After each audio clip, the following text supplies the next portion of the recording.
లేవియకాండం 24వ అధ్యాయము మొదటి నుంచి కొన్ని వచనాలు మనము అందరం కలిసి చదువుకుందాం. ఆ మాటలో వైపు మనం చూసినట్లయితే, మరియు యెహోవా మోషేకు ఇలాగు సెలవిచ్చింది, దీపము నిత్యము వెలుగుచున్నట్లు ప్రదీపము కొరకు దంచి తీసిన అచ్చమైన ఒలీవ నూనెను తేవలనని ఇశ్రాయేలుకు ఆజ్ఞాపించు. ప్రత్యక్షపు గుడారములో శాసనముల అడ్డ తెరకు వెలుపల అహరోను సాయంకాలం మొదలుకొని ఉదయం వరకు అది వెలుగునట్లుగా యెహోవా సన్నిధిని దాన్ని చక్కపరచవలెను. ఇది మీ తరతరములకు నిత్యమైన కట్టడం. అతడు నిర్మలమైన దీపవృక్షము మీద ప్రదీపములను యెహోవా సన్నిధిని నిత్యము చక్కపరచవలెను. లేవియకాండం 24వ అధ్యాయంలో మనము లేఖన భాగాలు చదువుతాం. ఇందులో కొన్ని మాటలు మనకు కనబడుతున్నాయి. యెహోవా మోషేకు ఇలాగూ సెలవిచ్చాడు. దేవుడు సెలవిచ్చిన మాటలు మనము ఆచరించాలి. ఆనాడు పాత నిబంధన ప్రజలకు మోషే నాయకుడుగా ఉన్నప్పుడు దేవుడు మోషేకు ఆజ్ఞాపించిన సంగతులను వారు ధర్మశాస్త్రముగా ఎంచి ఆ మాటలను వారు స్వీకరించి అవి ఆజ్ఞలుగా ఎంచి వారు దేవుని ఎదుట ఆ మాటలను నెరవేర్చేవారిగా ఉండవలసి ఉన్నది. అలాగున ఇక్కడ ఒక ప్రత్యేకమైనటువంటి పని మనకు కనబడుతుంది. ఇది దేవుని మందిర పని. ఇది దేవుని మందిరములో యాజకులు చేయవలసిన పని. ఇది దేవుడు నియమించిన కట్టడ అనేది మనం గుర్తుపెట్టుకోవాలి. అయితే ఇక్కడ విషయం ఏమిటి అంటే, దీపము వెలుగుచుండవలెను, అది నిత్యము వెలుగుచుండవలెను అని చూస్తూ ఉన్నాం. దీపము వెలిగించబడిన తర్వాత అది వెలుగుతూనే ఉండాలి, కానీ అది ఆరిపోవటానికి వీలు లేదు అని చూస్తూ, ఈ లోకంలో యెహోవాయే మనకు దీపమై ఉన్నాడు అని లేఖనము రాయబడింది. ఆయన ప్రజలమైన మనము, ఆయన చేత వెలిగించబడినటువంటి వారమైన మనము కూడా దీపములమై ఉన్నాము అనే మాట జ్ఞాపకం చేసుకోవాలి. మనము వెలిగించబడ్డాము, ఆయన నుంచి వెలిగించబడ్డాము అనేది గుర్తుపెట్టుకోవాలి. అందుకని ఆయన మనకు దీపం, ఆయన మనకు వెలుగై ఉన్నాడు అనే మాట రాయబడింది. యోహాను గురించి ఒక మాట రాయబడింది, అతడు మండుచు ప్రకాశించుచున్న దీపమై ఉన్నాడు అనే మాట రాయబడింది. కనుక మనం కూడా వెలిగించబడిన దీపాలమై ఉన్నామనేది గుర్తుపెట్టుకోండి. అయితే ఒక వ్యక్తి తన విశ్వాస జీవితంలో, ఒక వ్యక్తి తన భక్తి జీవితంలో, ఒక వ్యక్తి తన పరిశుద్ధమైన జీవితంలో అలాగూ వెలుగుతూనే ఉండాలి అని అంటే ఏం చేయాలి? చాలాసార్లు మన జీవితాల్లో ఇలా అంటుంటాం, అతడు ఒక వెలుగు వెలిగిపోయాడు అని అంటూ ఉంటాం. ఒక వెలుగు వెలిగాడు, తర్వాత ఆరిపోయాడు అనేది అర్థం. క్రైస్తవుల్లో చాలా మంది కూడా ఒకప్పుడు వెలుగుతారు బాగా, దేవుని ప్రార్థించుటలో, దేవుని స్తుతించుటలో, కీర్తించుటలో వెలిగేవారే, కానీ తర్వాత వారు ఆరిపోయినట్లుగా కనబడుతుంది, వారు చల్లబడిపోయినట్లుగా కనబడుతూ ఉంటారు. కొన్నిసార్లు ఏమనంటే, ఒకప్పుడు మేము వెలిగామంటారు. ఒకప్పుడు వెలగడానికి కాదు దేవుడు నేను వెలిగించింది. ఇక రాయబడిన మాట నిత్యము వెలుగుచుండవలెను అనే మాట రాయబడి, కాన్స్టెంట్గా ఉండాలి మన భక్తి జీవితం, అది వెలుగుచూ ఉండవలేను. అదే ఆ దీపము వెలుగుచుండాలి అని అంటే ఏం చేయాలి, ఏమి అవసరము అన్న సంగతులను మనము జ్ఞాపకం చేసుకోవాలి. ఆ సంగతులను మనము జ్ఞాపకం చేసుకుంటే మనం కూడా వెలిగేటటువంటి వారిగా ఉంటామన్నది మనము జ్ఞాపకం చేసుకోవాలి. అయితే లోకంలో రకరకాల వెలుగులు ఉన్నాయి, కొంచెం జాగ్రత్త పడాలి. ఒక మాట అలా చదివి నిత్యము వెలగాలంటే ఏం చేయాలి అన్న సంగతులను మనం జ్ఞాపకం చేసుకుందాం. యోబు గ్రంథం 38వ అధ్యాయం, యోబు గ్రంథం 38వ అధ్యాయం 15వ వచనం చూడండి.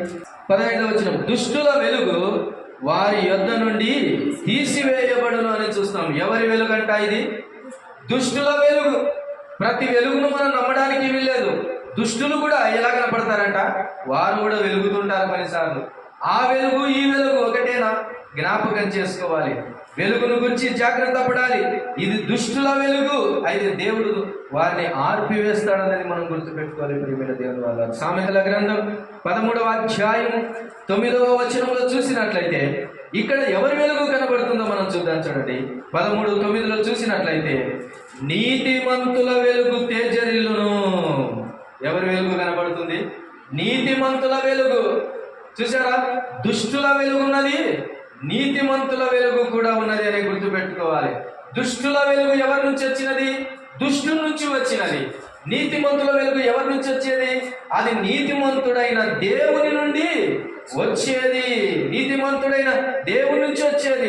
అవును, మన దేవుడు వెలుగై ఉన్నాడు. 60 యెషయా గ్రంథం 60వ అధ్యాయం 20వ వచనాన్ని మనం చదువుకుందాం. చూడండి, 20వ వచనాన్ని మనం చదువుకుందాం. 60:20 నీ సూర్యుడికను అస్తమింపడు, నీ చంద్రుడు క్షీణింపడు, యెహోవాయే నీకు నిత్యమైన వెలుగుగా ఉండును. మన వెలుగు కారణం ఎవరు? దేవుడే. ఆయన యెహోవాయే నిత్యమైన వెలుగుగా. నీతిమంతుల వెలుగు తేజరిల్లును. నీతిమంతుల వెలుగుకు కారణము దేవుడే అని చూస్తూ ఉన్నాం. మరి దుష్టుల వెలుగునకు కారణం ఎవరు? కొరింథీయులకు రాసిన 2వ పత్రిక 11వ అధ్యాయం 14వ వచనమును మనము జ్ఞాపకం చేసుకుందాం. చూడండి, సాతాను తానే వెలుగుదూత వేషము ధరించుకొనుచున్నాడు గనుక వాని పరిచారకులను నీతి పరిచారకుల వేషము ధరించుకొనుట గొప్ప సంగతి కాదు, వారి క్రియల చొప్పున వారికి అంతము కలుగునని చూస్తున్నాం. సాతానుడు తానే వెలుగుదూత వేషము వేసుకున్నాడు. లోకంలో ఉన్నటువంటి వెలుగు అది సాతాను సంబంధమైన వెలుగు, దుష్ట సంబంధమైన వెలుగు. కాబట్టి దుష్టుల వెలుగుకు కారణము అది వేషము అని గుర్తుపెట్టుకోవాలి. కనుక వెలుగుదూత వేషం వేసేవాడు సాతానుడు అనేది గుర్తుపెట్టుకోవాలి. అంటే వెలుగుదూత వేషము అనగా దేవుని దూత వలె వాడు వేషం వేసుకొని వచ్చి, దేవుడే పంపించాడు అన్నట్టుగా వేషం వేసుకొని వచ్చి మనల్ని మోసం చేస్తాడు. కాబట్టి దేవుని వెలుగు అది తేజరిల్ల చేస్తుంది, సాతానుని వెలుగు అది మోసము చేస్తుంది అని గుర్తుపెట్టుకోవాలి. అందుకనే అవ్వ దగ్గరికి వచ్చి తాను వెలిగినట్లు చూపించాడు వాడు. అందుకని ఆ వెలుగుకు ఆమె ఏమైపోయింది? మోసపోయింది. వేషం వేసుకొని వచ్చాడు. వేషం వేసుకొని కొన్నిసార్లు ఈ మ్యాజిక్ చేసే వాళ్ళు ఒక డ్రెస్ వేసుకొని ఉంటారు అన్నమాట. వాళ్ళ మ్యాజిక్ అంతా డ్రెస్లోనే ఉంటుంది అంతే. ఆ డ్రెస్లో వారు ఎక్కడ ఏం దాచిపెట్టుకుంటారో తెలియదు. వారు తీసే ఆ విధానం, దాన్ని బట్టి అమ్మో ఎంత ఆశ్చర్యమో అని అనిపిస్తుంది. కాబట్టి ప్రియమైన దేవుని వల్ల సాతానుడు వేసేటటువంటి వేషపు ఆ వేషాలకు మనం మోసపోతాం. అందుకనే సర్పము తాను కుయుక్తి చేత అవ్వను మోసపరిచనని చూస్తున్నాం. కాబట్టి లోకంలో 2 వెలుగులు ఉంటాయని గుర్తుపెట్టుకోవాలి. ఒకటి దేవుని వెలుగు, ఒకటి సాతాను. దేవుని చేత వెలిగించబడిన వారు నీతిమంతులు అవుతారు. సాతాను చేత వెలిగించబడ్డామన్నటువంటి వెలుగు కలిగిన వారు దుష్టత్వంలో ఉంటారనేది మనం గుర్తుపెట్టుకోవాలి. ప్రియమైన దేవుని వారు, అవును. అయితే ఇప్పుడు మనం వెలిగించబడ్డాం కదా, మనందరం వెలిగించబడ్డామా? వెలిగించబడకపోతే వెలుగు దగ్గరికి రావాలి. అందుకని యేసు ప్రభువు అంటారు, నేను వెలుగై ఉన్నాను అన్నాడు లోకమును. కాబట్టి వెలుగు దగ్గరికి వచ్చినట్లయితే ఆయన ఏం చేస్తాడంట? ప్రతి మనుష్యుని వెలిగిస్తాడనేది మనం జ్ఞాపకం చేసుకోవాలి. మానవుడు వెలిగించబడకపోతే వాడు చీకటిలో ఉన్నవాడు, వెలిగించబడకపోతే వాడు చీకటి గాఢాంధకారంలో ఉన్నాడు.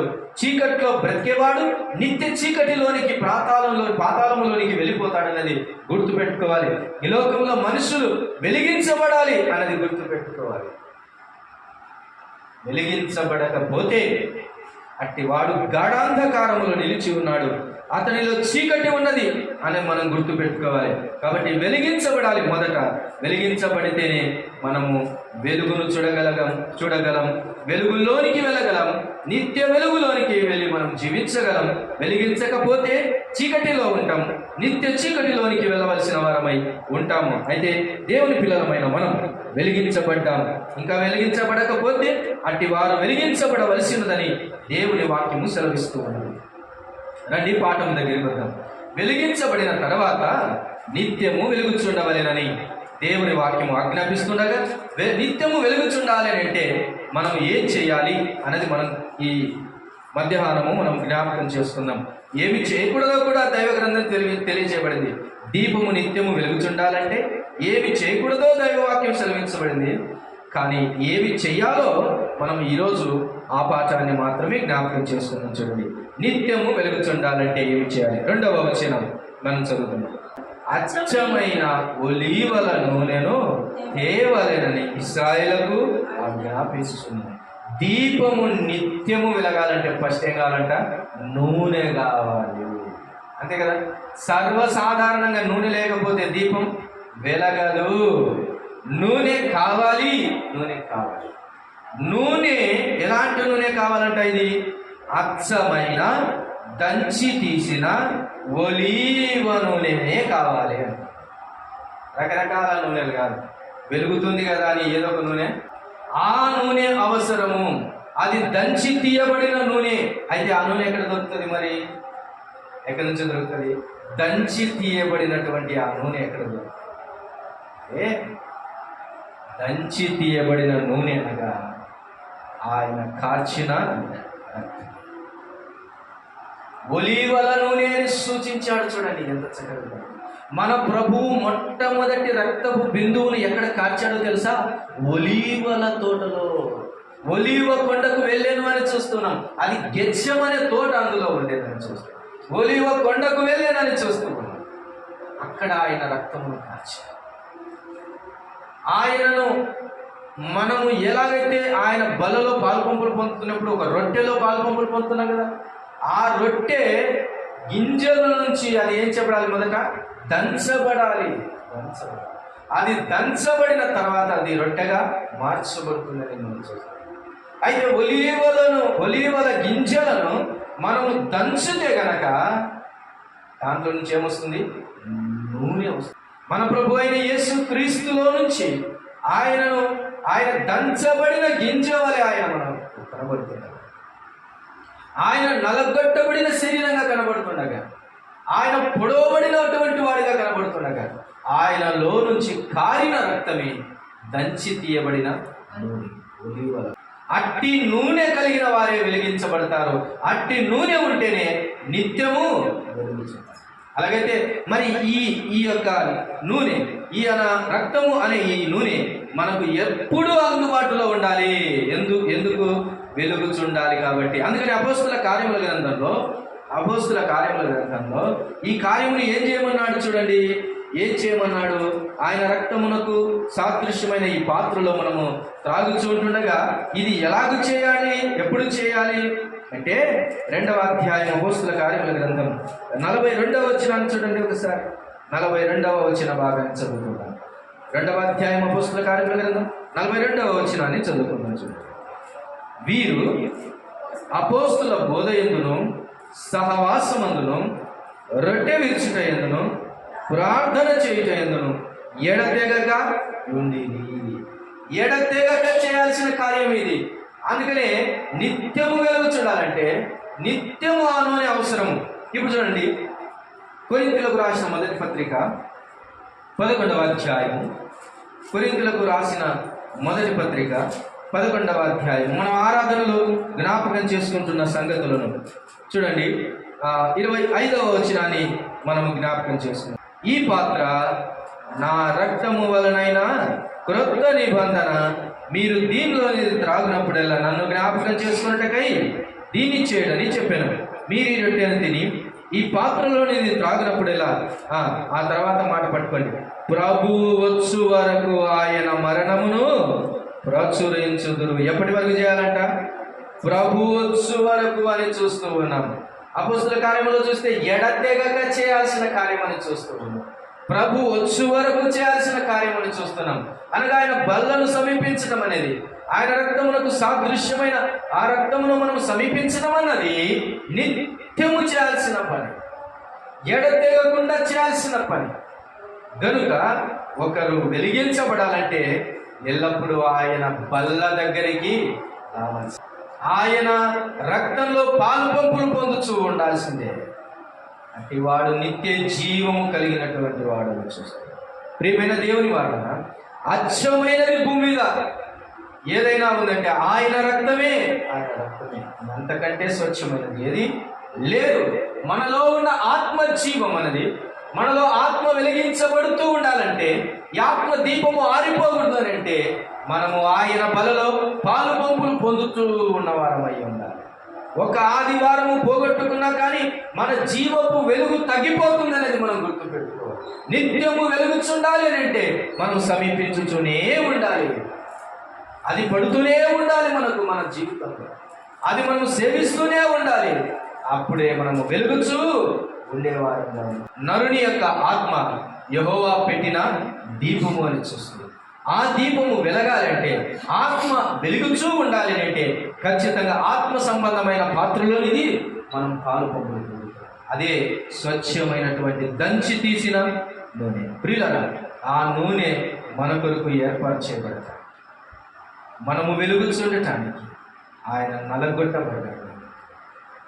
అంత నలగొట్టుకొని ఆయన మన కొరకు దంచబడి, మన కొరకు తన వీపును నాగటి చాలా వల్ల దున్నించుకొని అమూల్యంగా అంత రక్తమైన కారిస్తే, ఆ రక్తమునకు మనము విలువ ఇవ్వలేకపోతే గనక భూమి మీద బ్రతికి వ్యర్థమే.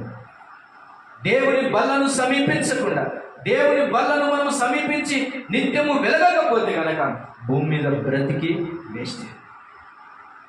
ఎంతగా ఆయన మన కొరకు నలగొట్టబడితే, అమ్మా నా కొరకు ఏడవకండి, మీకోసం మీ పిల్లల కోసం ఏడవండి అని చెప్పి అనేకులను క్షమించి ఆయన తన ప్రాణం పెట్టి, ఏమండి ఒక దుర్మార్గుడు చచ్చాడో లేదో అని భయంకరమైన పల్లెం తీసుకొని వచ్చింది. ఆయన రొమ్ములో అలా పొడవగా చివరిగా గుండెల్లో దాక్కున్న రక్తం కూడా ఒక బిందువుగా జల అది కారిపోయింది. ఒక్క రక్తపు బొట్టు కూడా తనలో ఉంచుకోనకుండా ఆయన మన కొరకు కారిస్తే మనం కూడా ఒక తీర్మానంతో ఉండాలండి. ఒక్క ఆదివారం అయినా నేను ప్రభు బలను పోగొట్టుకోకుండా బ్రతకాలి అన్న తీర్మానం మనలో ఉండాలి. అప్పుడే మనం నిత్యము వెలుగు చూడేవారు. ఇది సెలవు కాదు, లేకపోతే ఇది ఒక ఆప్షన్ కాదు. ఎయిదర్ ఆర్ అంటుంటాం కొన్నిసార్లు, చెయ్యొచ్చు చేయకపోవచ్చు, మీ ఇష్టం అన్నట్టు కాదు. ఇది ఆజ్ఞ అన్నట్టు. కాబట్టి ఒకరు వెలిగించబడుతూ ఉండాలంటే, నిత్యము వెలుగుచూ ఉండాలంటే దంచి తీయబడిన నూనె అవసరం. రెండో మాటను మనం జ్ఞాపకం చేసుకున్నాం. చూడండి, 3వ వచనాన్ని చదువుకుందాం. రెండవ మాట కొరకై మనం 3వ వచనాన్ని చదువుకుందాం. అది వెలుగునట్లుగా యెహోవా సన్నిధిని దానిని చక్కపరచవలెను. రెండవ మాట ఏంటో తెలుసా? చక్కపరుచుకుంటుండాలి. నూనె ఉంచుకోవాలి, రెండవది చక్కపరుచుకోవాలి. దీపం వెలుగుతున్నప్పుడు మామూలుగా ఏం జరుగుతుంది చెప్పండి? మామూలుగా ఇళ్ళ దగ్గర కొన్ని దీపాలు మనం వెలిగిస్తుంటాం. వెలుగుతూ ఉన్నప్పుడు ఆ దీపము నూనె అయిపోయిన తర్వాత ఏమైపోతుంటుంది? ఆరిపోతుంటుంది. తర్వాత అది కొంచెం నల్లగా అయిపోయి మసిరాలు. అది అలానే ఉంచామనుకోండి, ఆ ఒత్తి ఏమైపోతుంది? పనికి బాగా ఆరిపోతుంది. దాన్ని ఇప్పుడు ఏం చేయాలి? ప్రతిసారి సరి చేస్తూ ఉండాలి. మేము చిన్నప్పుడు కూడా కరెంట్ పెద్దగా ఉండేది ఉండాలి, కానీ అప్పుడు దీపాలు ఉండేవి కదా, కిరోసిన్ దీపాలు ఉండేవి, రకరకాల ల్యాంపులు ఉండేవి. అది సాయంకాలం వెలుగున్నప్పుడే సరి చేసుకోకపోతే ఇక రాత్రి పాకులు అన్నట్టే ఉంటుంది కదా. దీపం ఎక్కడుందో వినపడదు, అది ఒత్తి సరిగా ఉందో లేదో తెలియదు, దాంట్లో నూనె సరిగా ఉందో లేదో తెలియదు, అది ఆరిపోతుంటే అష్ట కష్టాలు. ముందే నూనె తెచ్చుకోకపోతే మరి పక్కింటోమని అడగాలి, ఆమె లేదనుకుంటే లేదని చెప్తే ఇంక అయిపోయింది కదా. కాబట్టి ఆ దీపాన్ని మనం ఏం చేస్తుండాలి అంటే ఎల్లప్పుడూ చక్కపరచవలెను అని చూస్తూ ఉన్నాం. చక్కపరుచుకోవాలి మన జీవితాన్ని. మనము లోకంలో బ్రతుకుతున్నాం కాబట్టి లోకములో వీచే గాలుల వలన మన దీపము ఆరిపోవటానికి ఛాన్స్ ఉంది. లోకములో ఉన్నటువంటి ప్రళయాలు, శోధనలు, రకరకాలైనటువంటి శోధనల వలన మన దీపాలు అటు ఇటు ఆరిపోవటానికి ఛాన్స్ ఉంది. కాబట్టి ఆ దీపము ఆరిపోకూడదని అంటే రెండవ మాట ఏం చేయాలంట? దానిని చక్కపరచవలెను అని చూస్తున్నాం. చక్కపరచవలెను అని చూస్తున్నాం. చూడండి, ఇర్మియా గ్రంథం 7వ అధ్యాయం 5వ వచనాన్ని చదువుకుందాం. చూడండి, అలాగనక మీ మార్గములను మీ క్రియలను మీరు యథార్థముగా చక్కపరుచుకొని అని. ఏం చక్కపరుచుకోవాలంట? మన మార్గములను చక్కపరుచుకోవాలి, మన క్రియలను చక్కపరచు. కొన్నిసార్లు జీవ మార్గంలోనికి వచ్చిన మనమే, యేసయ్య మార్గంలోనికి వచ్చిన మనమే వేరే మార్గాలు తొక్కుతున్నాం. కొన్నిసార్లు లోకం పిలుస్తుంటుంది. లోకం ఏమంటుందంటే ఈ మార్గం చాలా దూరం, ఇటు పోతే షార్ట్ కట్ అని చెప్తున్నారు. ఒకసారి నంద్యాలలో నేను కూడా సరిగా తెలియనటువంటి పరిస్థితుల్లో ఉన్నప్పుడు ఒక మార్గం ఇటు వెళ్తే బస్ స్టాండ్ షార్ట్ కట్లో వస్తుంది అని చెప్పారు. సర్లేని ఆ మార్గంలో బస్ స్టాండ్కి వెళ్ళడానికి ప్రయత్నం చేశాను. పోతా ఉన్నాను, సందులు సందులు సందులు వస్తూ ఉన్నాయి. తీరా ఒక చాటుకి వెళ్ళిన తర్వాత ఇంకా దారి లేదు, ఇంకా అదే లాస్ట్ 7 పాయింట్. మళ్ళీ అంత దూరం బయటికి రావాల్సి వచ్చింది. అంటే మనుషులు కొన్నిసార్లు ఇచ్చే డైరెక్షన్లు, మార్గాలు ఎలా ఉంటాయి తెలుసా? షార్ట్ కట్ మార్గాలే అనేటువంటివి, కానీ అవి చాలా చిక్కుల్లో పడేసేటువంటి మార్గాలు. అందుకని మీ మార్గంలో మీరు ఏం చేసుకోమంటున్నాడు? చక్కపరచుకోండి అని అంటున్నాడు. చక్కపరచుకోకపోతే అవి వంకర మార్గాలు కావచ్చు. నీ మార్గమును చక్కపరచుకో, తర్వాత మీ క్రియలను యథార్థముగా చక్కపరచుకోండి. యథార్థంగా అనే మాట అక్కడ ఉపయోగించాడు. కొన్నిసార్లు మనం అన్ని చక్కపరుచుకున్నాములే అన్నట్టుగా కనబడుతుంటాయి, కానీ లోపల చక్కదనమే ఉండదు, చక్కపరుచుకునేదే ఉండదు. క్రియలు అవే క్రియలు, అవే విధానాలు జరుగుతుంటాయి కొంతమంది జీవితాల్లో. కానీ యథార్థముగా అనే మాట రాయబడింది. నిజంగా నువ్వు చక్కపరుచుకున్నావు, నిజంగా చక్కపరుచుకో, యథార్థంగా చక్కపరుచుకో, యథార్థంగా నీ మార్గములను, యథార్థంగా నీ క్రియలను చక్కపరుచుకొని అంటున్నాడు. కొన్నిసార్లు కొంతమంది జీవితాల్లో చక్కపరుచుకున్నాం అన్నట్లు కనబడతారు, కానీ ఎంత మాత్రము చక్కపరుచుకోరు. అలాగే అదే వంకరతనం, అదే వంకర మార్గం, అదే వంకర బుద్ధి, అదే వంకర భక్తి కనబడుతూ ఉంటుంది. అదే వంకర భక్తి. ఎన్నాళ్ళు దేవుణ్ణి మోసపరుస్తాం. మనుషులను మోసపరిస్తే మనుషులు మోసపోనేమో, కానీ దేవుడు మోసపరచబడడు. కాబట్టి ఏమి చక్కపరుచుకోవాలంటే మన మార్గములను, మన క్రియలను చూస్తున్నాం. ఇర్మియా గ్రంథంలోని 26వ అధ్యాయం 13వ వచనానికి చదువుతున్నాం. కాబట్టి యెహోవా మీకు చేసేదనని తాను చెప్పిన కీడును గూర్చి ఆయన సంతాపపడినట్లు మీరు మీ మార్గములను, మీ క్రియలను చక్కపరుచుకొని మీ దేవుడైన యెహోవా మాట వినుడి అని అంటున్నారు. చక్కపరుచుకోవడం అన్నది దేవుని మాట వినటం అనేది గుర్తుపెట్టుకోవాలి. అయితే ఎక్కడ చక్కపరుచుకుంటాం? ఎక్కడ చక్కపరుచుకునే అవకాశం ఉంటుంది? దేవుని మందిరంలోనే, దేవుని మాటలు వింటున్నప్పుడే, దేవుని సన్నిధిలో కూర్చున్నప్పుడే, దేవునికి ఎదుట మనము మోకరిల్లినప్పుడే చక్కపరుచుకోగలుగుతాము. ఎక్కడ చక్కపరుచుకోవాలో అక్కడ చక్కపరుచుకోవాలి, ఎక్కడ సెటరైట్ చేసుకోవాలో అక్కడ సెటరైట్ చేసుకోవాలి. అందుకని దేవుడు సంతాపపడినట్లు, ఎందుకనగా ఆయన కీడు మన మీదకి రాకుండా ఉండాలి అని అంటే, ఆయన కీడు చేయకుండా మానాలి అని అంటే మన జీవితాన్ని మార్చుకోవాలి. ప్రియుల, కొన్నిసార్లు మనం ప్రవర్తించింది చక్కనిది అని, మనం చేస్తున్న క్రియలు కరెక్ట్ అనుకొని ముందుకు వెళ్తే చాలా ప్రమాదంలో ఉంటుంది. దేవునికి ఇవ్వాల్సిన విలువ ఇవ్వకుండా, దేవునికి ఇవ్వవలసిన సమయం ఇవ్వకుండా, దేవునికి ఇవ్వవలసిన సొమ్ము ఇవ్వకుండా, దేవునికి ఇవ్వవలసిన భక్తి జీవితాన్ని ఇవ్వకుండా, దేవునికి ఇవ్వవలసిన శరీరాన్ని ఇవ్వకుండా, దేవునికి ఇవ్వవలసిన మనస్సు ఇవ్వకుండా ఉంటే మనం చక్కగా ఉన్నట్టు కాదు, వంకరగా ఉన్నట్టు. అందుకని మీ మార్గములను, మీ క్రియలను మీరు చక్కపరుచుకుంటే దేవుని కీడు తప్పిపోతుంది. ఇది దేవుని ఆజ్ఞగా ఉంది అనేది మనకు కనబడుతుంది. ప్రియులారా, నిత్యము అది వెలుగుచుండాలి అని అంటే నిత్యము అది చక్కపరచబడచ్చు. చక్కపరచబడకపోతే ఎంత ప్రమాదం ఉన్నదో మనం జ్ఞాపకం చేసుకోవాలి. ఆయన రాకమునిపై చక్కపరుచుకోవాలి. మత్తయి సువార్త 25వ అధ్యాయం, మత్తయి సువార్త 25వ అధ్యాయం 7వ వచనాన్ని మనం చదువుతాం. మత్తయి సువార్త 25వ అధ్యాయం 7వ వచనాన్ని మనం చదువుకున్నాం. 7వ వచనం. అప్పుడు ఆ కన్యకలందరూ లేచి తమ దివిటీలను చక్కపరిచిరి. కానీ వీరి చక్కపరచుకోవడం ఎప్పుడు జరుగుతుంది అంటే, వీరు ఎప్పుడు సరి చేసుకుంటున్నారో తెలుసా? పెళ్లి కుమారుని స్వరం విన్న తర్వాత సరి చేసుకుంటున్నారు. పెళ్లి కుమారుడు వచ్చనని 6వ వచనంలో ఏం కనబడుతుంది? అర్ధరాత్రి వేళ ఇదిగో పెళ్లి కుమారుడు అతని ఎదుర్కొంటకు రండి అని కేక వినబడాను. ఆ కేక విన్న తర్వాత వీళ్ళు ఏం చేస్తున్నారు? అప్పుడు కన్యకలందరూ లేచి తమ దివిటీలను చక్కపరిచేది. కానీ చక్కపరుచుకునే ఈ విధానం, ముందు చూపు విధానం, దేవుని వాక్యము వింటున్నప్పుడే సరి చేసుకోవాలి. కానీ నీ ఇష్టం వచ్చినప్పుడు సరి చేసుకోలేవు. కొన్నిసార్లు ఇలా అంటుంటుంది మనస్సు, సంవత్సరం తర్వాత చక్కపరుచుకొని అన్నీ చక్కబెట్టుకొని అన్నీ బాగుపరుచుకొని ఆ తర్వాత దేవుని కోసం బాగుపడతాను. ఆహా, నువ్వు అనుకుంటే కుదరదు. దేవుని వాక్యం విన్నప్పుడే నీ స్థితి ఏదైనా పర్వాలేదు.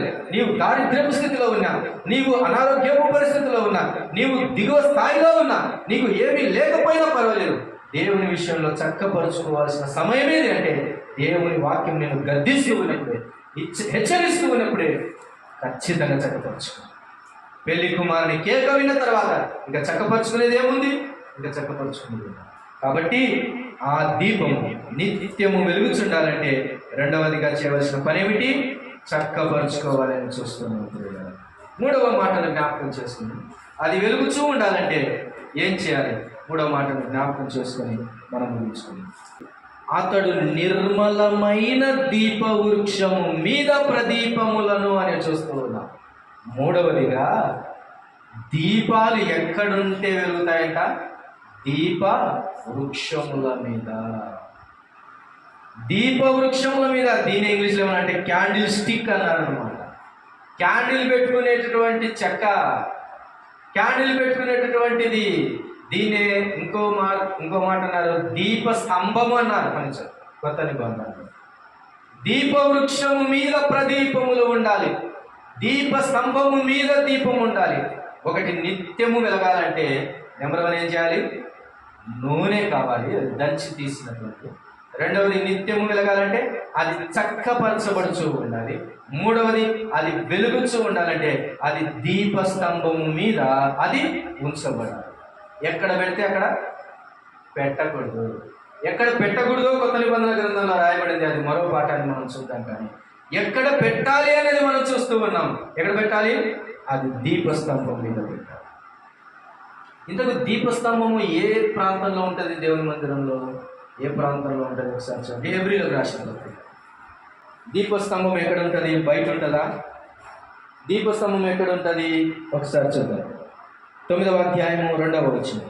హెబ్రీయులకు రాసిన పత్రిక 9వ అధ్యాయము 2వ వచనం. 9:2.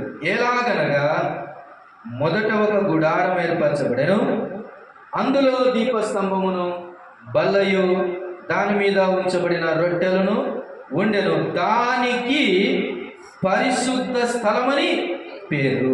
ఇప్పుడు చెప్పండి, దీపస్తంభం ఎక్కడ ఉంటుందట? పరిశుద్ధ స్థలములో ఉంటుంది. అది ఇక పరిశుద్ధ స్థలములో దీపస్తంభం ఉంటే, దీపస్తంభము మీద దీపం ఉంటే ఇక అది నిత్యము వెలుగు. అలా కాకుండా పరిశుద్ధత లేని ప్రాంతాల్లో పెడితే ఆరిపోతుంది, అపవిత్ర ప్రాంతాల్లోనికి వెళ్తే ఆరిపోతుంది, అక్రమ దారులకు వెళ్తే ఆరిపోతుంది. ఇలా గుర్తు చేస్తానులేండి.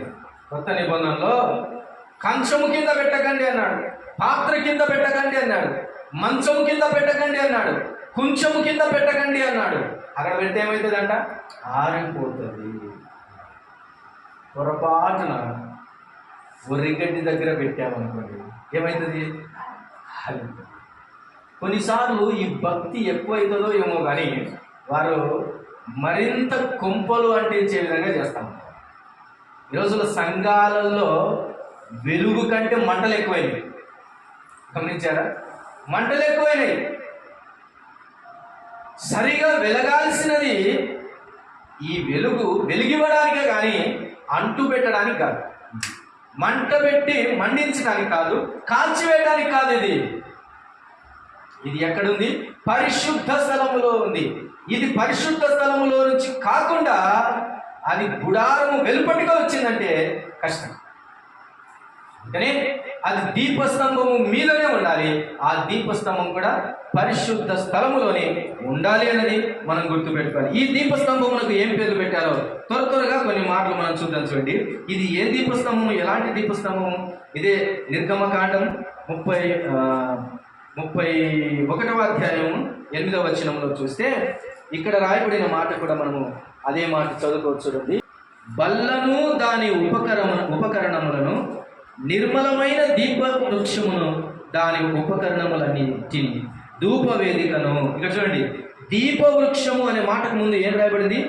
నిర్మలమైన దీప వృక్షము అని చూస్తున్నాం.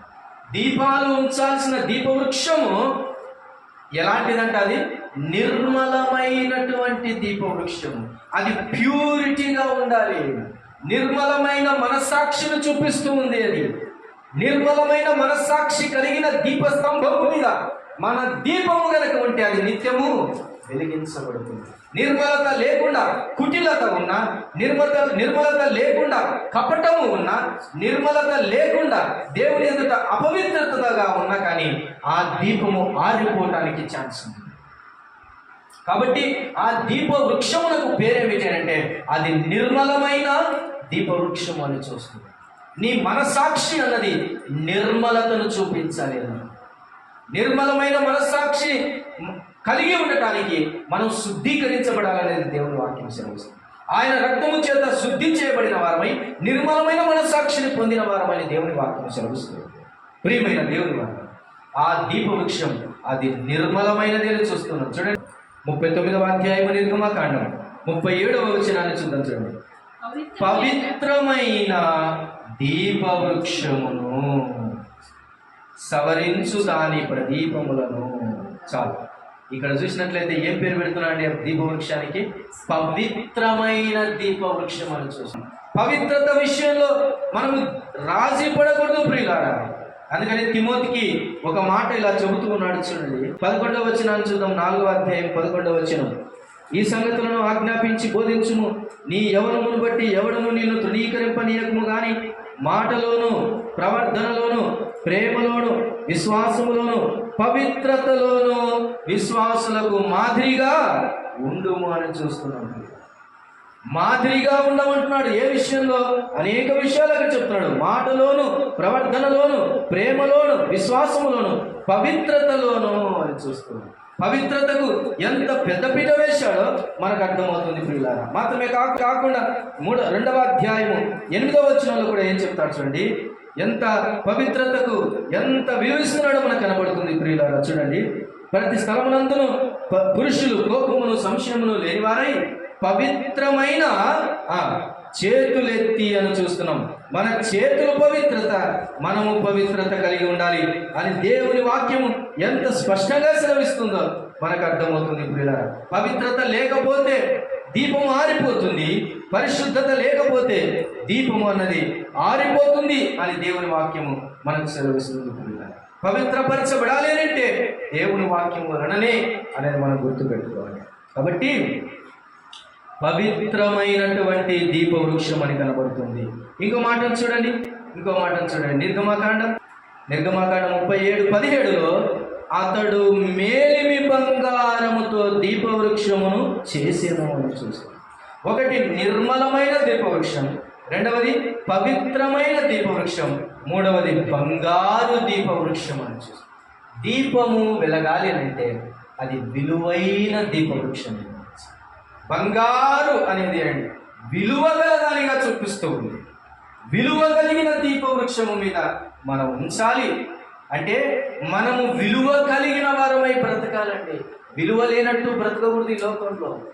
విలువ లేకుండా పోతుంది కొన్నిసార్లు మనం చేసే క్రియలను బట్టి, మనం చెప్పే మాటలను బట్టి, మనం తప్పే మాటలను బట్టి, మనం చేసే క్రియలను బట్టి కొన్నిసార్లు దేవుని ప్రజలు కాని వారి ఎదుట కూడా మన విలువ ఏమైపోతుంది? వేస్ట్ పడిపోతుంది. విలువ కలిగినటువంటి బంగారు వలె మనం ఉండాలి. అందుకని ఆ దీపవృక్షం బంగారు దీపవృక్షం అనేది చూస్తున్నాం. కాబట్టి దీపవృక్షం మీదనే ఉంచాలి. 3 మాటలు జ్ఞాపకం చేసుకుని మనం ముగించుకున్నాం. ఒకటి, నిత్యము వెలగాలంటే దానికి ఏం కావాలి? అది ఒలీవల నూనె దంచి తీయబడినది కావాలి. రెండవది, అది నిత్యము వెలగాలంటే అది చక్కపరచబడుచు ఉండాలి. మూడవది, నిత్యము వెలుగుచుండాలని అంటే అది దీపవృక్షము మీద ఉంచబడి ఉండాలి. ఆ దీపవృక్షం కూడా ఎక్కడుందని చూసాం? పరిశుద్ధ స్థలంలో ఉందని చూసాం. ఆ దీపవృక్షం ఎలాంటిదని చూసాం? అది నిర్మలమైన దీపవృక్షం, అది బంగారు దీపవృక్షం, అది పవిత్రమైన దీపవృక్షం. అట్టి దీపవృక్షము మీద ఉంచితేనే మనం వెలుగుతాం. ఇప్పుడు మాట చెప్తాం, ఇంతకు మనలో దీపవృక్షం ఏంది, దీపమేంది? దీపము మనలో యెహోవా పెట్టిన ఆత్మ. మరి దీపస్తంభం ఏంది? మన దేహమే. ఈ దీపస్తంభంలో పవిత్రత ఉండాలి. ఈ దీపస్తంభము నిర్మలమైనదై ఉండాలి. ఈ దీపస్తంభము బంగారు వలె విలువలు కలిగినదై ఉండాలి. అప్పుడే లోపలున్న ఆత్మ వెలుగుతూ ఉంటుంది. శరీర క్రియలు కొన్ని తప్పు చేసామంటే ఆత్మ లోపల ఏమవుతుంది, సన్నగిలిపోతుంది.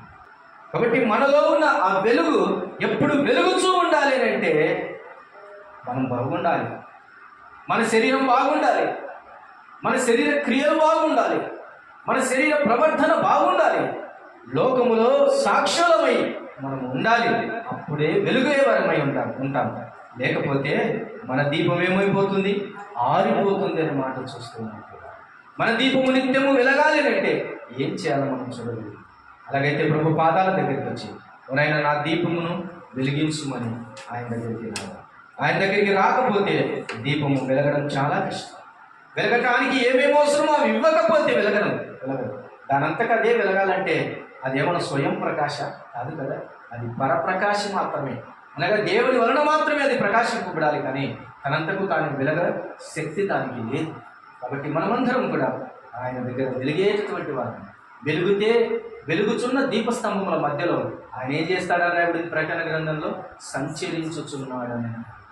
నీవు వెలుగుతుంటే దీపస్తంభముల మధ్యలో ఆయన సంచరిస్తాడు, కానీ నీవు వెలగకపోతే ఆయన ఎలాగో సంచరిస్తాడు అనేది జ్ఞాపకం చేసి కళలో వచ్చి జ్ఞాపకం చేసి, ఈ లోకంలో ఈ దేహంలో నా దీపము వెలిగించుము, నా దీపము వెలిగించుము నాయన.